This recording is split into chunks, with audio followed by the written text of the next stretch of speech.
Secretariat of the parliament. So పార్లమెంట్లో మనకి 2 secretariats ఉంటాయి. ఒకటి లోక్సభ సెక్రటేరియట్, ఇంకొకటి రాజ్యసభ సెక్రటేరియట్. లోక్సభ సెక్రటేరియట్కి స్పీకర్ కంట్రోల్లో నడుస్తుంది ఇది, అండ్ దీనికి అడ్మినిస్ట్రేటివ్ హెడ్ లాగా సెక్రటరీ జనరల్ ఉంటారు. దీంట్లో రిక్రూట్మెంట్ స్పీకర్ కన్సల్ట్ చేసి ప్రెసిడెంట్ అపాయింట్ చేస్తాడు. అదే రాజ్యసభ సెక్రటేరియట్ అయితే దీనికి హెడ్ లాగా రాజ్యసభ చైర్మన్ ఉంటాడు, and secretary general administrative head లాగా ఉంటారు. సేమ్ రాజ్యసభ చైర్మన్ అడ్వైజ్లో ప్రెసిడెంట్ దీంట్లో కూడా మెంబర్స్ని అపాయింట్ చేస్తారు.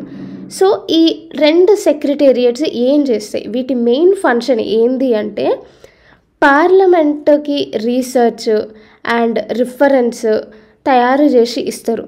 ఓకే, అండ్ నెక్స్ట్ పార్లమెంట్ కమిటీస్కి హెల్ప్ చేస్తారనమాట ఈ సెక్రటేరియట్స్.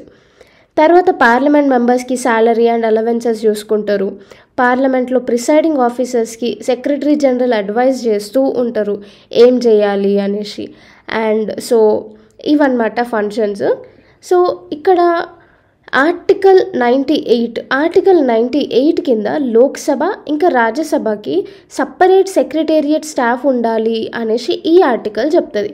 మళ్ళీ ఆర్టికల్ 187 స్టేట్ లెజిస్లేచర్లో కూడా సపరేట్ సెక్రటేరియట్ స్టాఫ్ ఉండాలి అనేసి చెప్తుంది.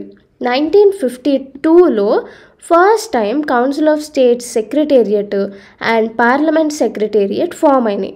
తర్వాత 1954లో కౌన్సిల్ ఆఫ్ స్టేట్ సెక్రటేరియటే రాజ్యసభ సెక్రటేరియట్ లాగా, and parliamentary secretariat Lok Sabha secretariat లాగా నేమ్స్ చేంజ్ చేసినారు.